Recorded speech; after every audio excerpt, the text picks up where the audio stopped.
Every little girl grows up dreaming about her happy ever after, but most of us don't have fairy tale scriptwriters making sure we get it. That's where the Happy Ever After show comes in.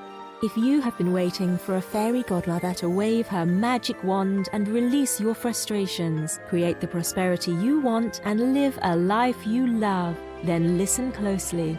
It's time to learn how to make your own wishes come true with your host, Cassie Parks. Hello and welcome to this episode of the Happy Ever After show. I am your host, Cassie Parks, and I'm so glad that you're here with me. Thanks for taking me along, whether you're jogging, riding in the car, just listening at home. Thanks for taking me along. It really is a privilege to get to show up in your earbuds and be part of your life. So just thanks for trusting me, and thank you for listening to the show.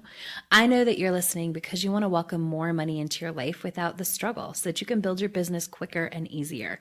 And today we're going to talk about how to allow more money into your life, because that's key to allowing more money into your life, is really knowing how. And this is a place where people get hung up, whether it's entrepreneurs or just people wanting to manifest money. Allowing money into your life and really being able to receive it is an important part, because even though you can manifest it, it can be out there just at like arm's length away if you're not able to allow it in.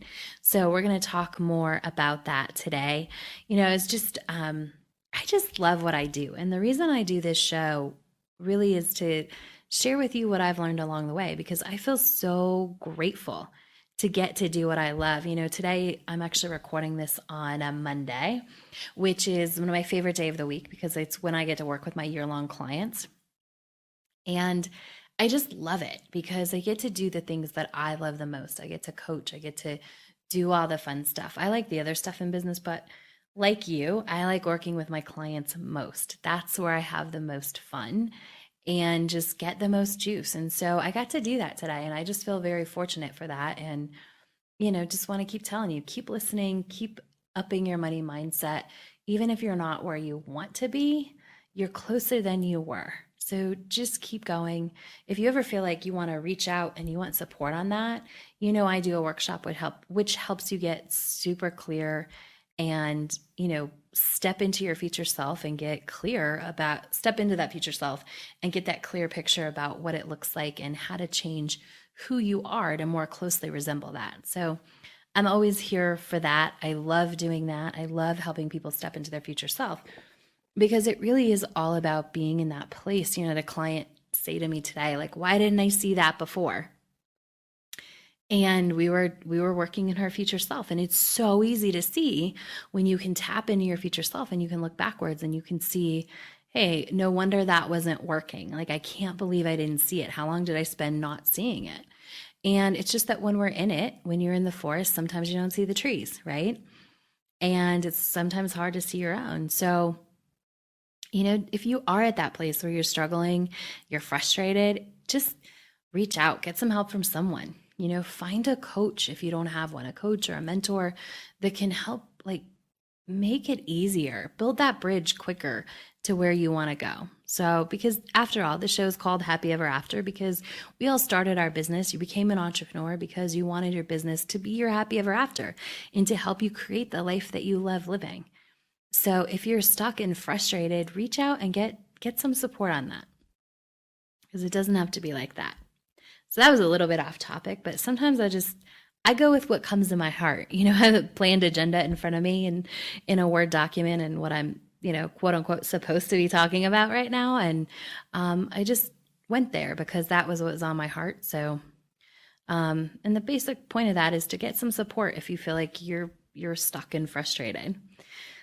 And it can often feel like you're stuck and frustrated. This ties into our topic today because, you know, when you're not able to allow money into your life or more money or a certain, you know, go above a certain amount, you can feel stuck and frustrated.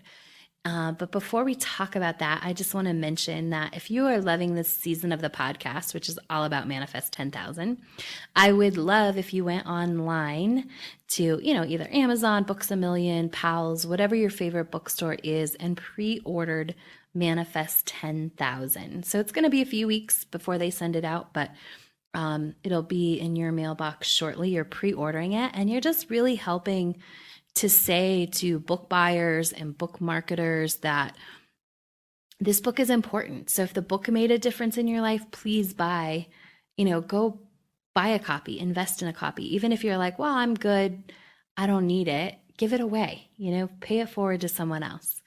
And I would really appreciate it. It's a great way to show your support for this podcast. So let's get into allowing more money into your life. One of my favorite topics, because again, it's just one of those places where you can get hung up.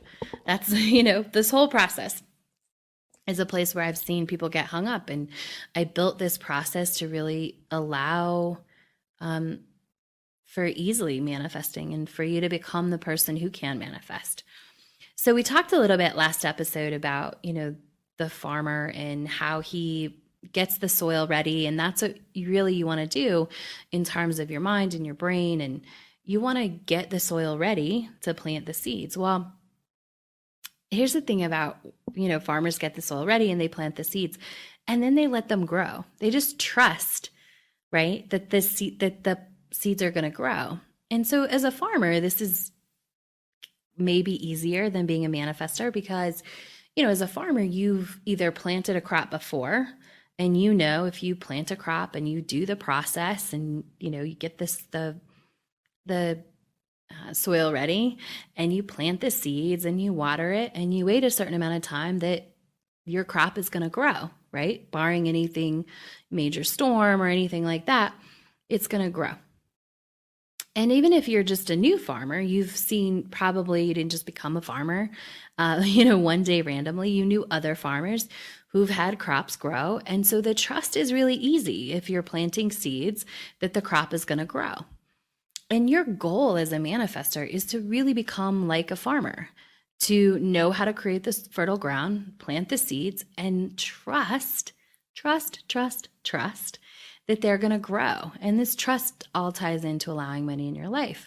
Because a farmer, they don't go and they don't, like 2 weeks later, pull up, a plant and just make sure it's growing, right? Which is often what manifestors do because they're, scared it's not going to work. They haven't built up this trust muscle and they're not good at allowing, this trust and allowing really ties into each other. Which is why, I created the group for Manifest 10K, and you're always welcome to join that. You just got to go to manifest10k.com to register, and then you can get in the Facebook group and get the daily emails, which walk you even, more step by step than I'm doing on the show through the process. And the reason that I put the group is because, there's people ahead of you, so you can see how money's coming into people's life, and you get to see that all the time, and you get to share in that journey and that helps build trust when you see other people doing it. So if you don't want to join the group, you can always, expand and look for stories and look for, especially if people that are in your life, you can do, you can look it up online, you can do all these things, but, look for stories that are close to you of money coming into people's lives. Right? See how that's happening. And that builds that trust muscle. It also allows, helps you allow money into your life. So the thing about allowing is that you either allow and accept the goodness or you don't. You can't deflect a compliment and expect to manifest money because you're either a good receiver and you allow good into your life or you don't. So it goes for everything. It goes for goodness, compliments, gifts, and money, right? You have to be able to allow all that and receive all that into your life. Receiving it is part of allowing it, right? So one of the things that we do in Manifest 10K, one of the assignments one day to practice being a good receiver is to do something that elicits compliments. So if you have a dress or you have an outfit, you do your hair a certain way, your makeup a certain way, whatever it is, that you do something that elicits compliments or, that always gets you a compliment. Like there's always something, and everybody always says something about it, or they love that shirt or they love that necklace or whatever it is.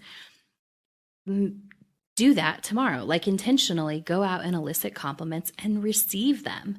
And by receive them, I mean just saying thank you, right? And just receive that, not Don't deflect it. Oh, well, this old thing. Oh, I've had it forever. Oh, it looks good.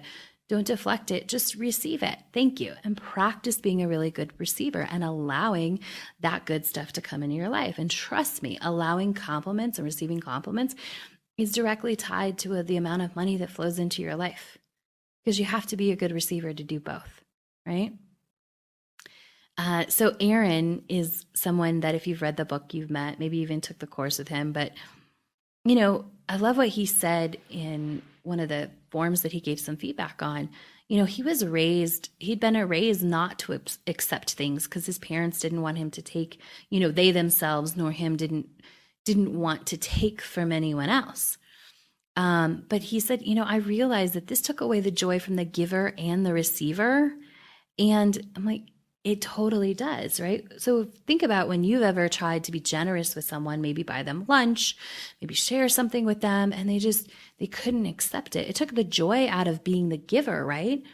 And if there's a giver, there has to be a receiver or it doesn't work. And if the universe is going to give to you, you got to be a good receiver to receive. So Aaron had went on to say that, this exercise and being reminded that there's joy in being the receiver as well as the giver, and you give the giver joy when you receive, was one of his favorite parts of the course.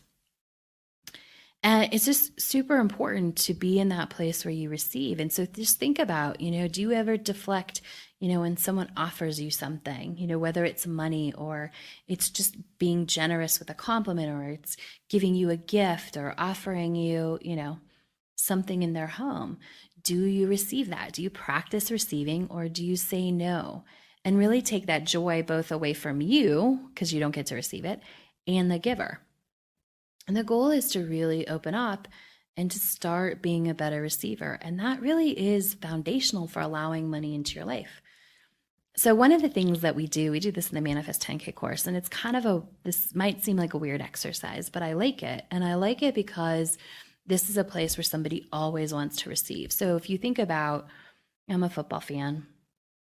I'm a Denver Broncos fan, obviously. But when you think about watching football, there's a quarterback and there's receivers, right? And if the quarterback throws the ball to the receiver never, ever, ever deflects that. They're always receiving. They're always reaching out as far as they can and bringing that ball in and then protecting it. Right? Because if the pass was intended for them, it's theirs. They never go, oh, I don't think he meant to throw that to me, right? No receivers standing in the end zone going, oh, I think I'm going to let that go by because that pass clearly wasn't meant for me, right? If it's anywhere close to you, it means it was meant for you. And as a receiver, you go and you try and get it however you can, right? And sometimes in some very amazing ways. So one of the ways that I like to teach this is, how to be a good receiver is just close your eyes and visualize being a receiver, having a quarterback throw the ball to you. After you visualize that and what does it feel like to really catch that ball and bring it into your body and protect it? And almost it becomes part of you. Visualize that. And then you can visualize the ball being money, right? And the quarterback, is the universe. And the universe is throwing you money, and no matter, if it's close to you, it's yours. And you really just take it in and receive it and protect it. Versus deflecting it, because a lot of people that come to this process, they've been deflecting money and goodness and all the good stuff for a long time. So you got to practice receiving it. And the more you practice, the more it becomes ingrained for you, the easier it becomes. Allowing really takes practice, especially if you're someone like Aaron, who was raised, either with conscious or unconscious beliefs that if I take something, if someone offers me something and I take it, I'm actually taking from them, right? It's not true. We live in an abundant universe. There's plenty, right? But if that's something that you grew up with and is sort of ingrained in you, then this allowing takes practice. The receiving takes practice. But you can do it. It's just practice. Right? It's just doing it over and over again. It's just becoming conscious of when you're deflecting instead of receiving. It's just, being in that place of, trusting that more will come in and allowing yourself to receive it. Really allowing yourself to receive builds that trust muscle. Because when you take it in, you're like, oh, okay, it does show up and I allow it in. Because if you don't allow it in, why trust that it's going to show up? Because you're not going to get it anyway. It creates this weird thing. So your job is to really practice allowing money in, even if it's little amounts or it's big amounts or it comes in the form of a gift. Someone try to buy you lunch, just say thank you. Practice no matter what it is. Compliment money. When you find a penny on the ground, say thank you, right? So that you can build up that muscle of allowing more into your life. Because money is awesome, but it brings with it goodness, right? That you're either allowing in all the goodness, which includes, like I said before, compliments, free stuff, gifts, and money, or you're deflecting that. There is no in between. You can't deflect part of the goodness and allow part of the goodness in. You got to allow it all in, or you're basically deflecting it all. So practice really allowing it and taking everything in, because that's the next step really in how to manifest money, is being in a place where you can allow money in. And it's more of a practice than it is a step-by-step thing. I can tell you this is how you do it, right? So allowing, just keep practicing allowing, and know that more is coming to you. Every time you receive and you allow yourself to receive, more money finds its way into your life. I promise. Every time you allow it and really receive it, more finds its way. It's like creating part of that magnet, right? As soon as you catch it like a receiver and you take it in and you make it part of you, more of it is going to find you. Today's show is going to be a little bit shorter, but that doesn't mean that the lesson isn't just as important. Like I've said probably 15 times, you're probably tired of hearing me. This allowing, being able to allow money is so important to being able to manifest money, right? Because, and you might know people who have an experience where it's like it gets so close, money gets so close, and they just can't, it just doesn't make it to them, right? And that's really being in that place in the end zone where the quarterback throws you the ball and you're like, oh, nope, that pass wasn't for me, right? And so practicing and allowing is key. Before I let you go today, I just wanted to share, there's a Manifest 10K participant. I love celebrating. Just posted, that her paycheck is double what it was when she started the work and the course. And I love hearing that. I love sharing it with you because it, again, like we said, the farmer gets to plant. He plants and he trusts easily because farming has been around forever, right? So, but hearing these stories, I like to share with you, somebody's paycheck is double what it was when they started so that you can build on your trust muscle. If you want to join the party, you can always go to manifest10k.com and join and, be a part of that and get to share your story and inspire others and build that trust muscle for others, as well as see how others are manifesting and build that trust muscle for you. So that's always an option. Manifest10k.com. We'd love to have you. And just one last thing before I leave you today, I'm going to leave you with the mantra, which is, I am a good receiver. I am a good receiver. Just practice saying that over and over and see how it feels. Practice it once a day, set an alarm on your phone and just practice saying it, use that mantra as it feels good. Write it down, put it on your mirror and practice it for the next week and see how it feels at the end of the week. And watch yourself just become a better receiver simply because you are saying, I am a good receiver, right? Keep up the good work. Keep manifesting. Thank you for being here. I appreciate it so much. And I'll talk to you next week. Thanks for joining us on the Happy Ever After show, where you don't need a genie lamp to get your wishes granted. Now that you're inspired and ready to take action, get yourself on the path to your happy ever after by scheduling a complimentary strategy session at createmyhappyeverafter.com.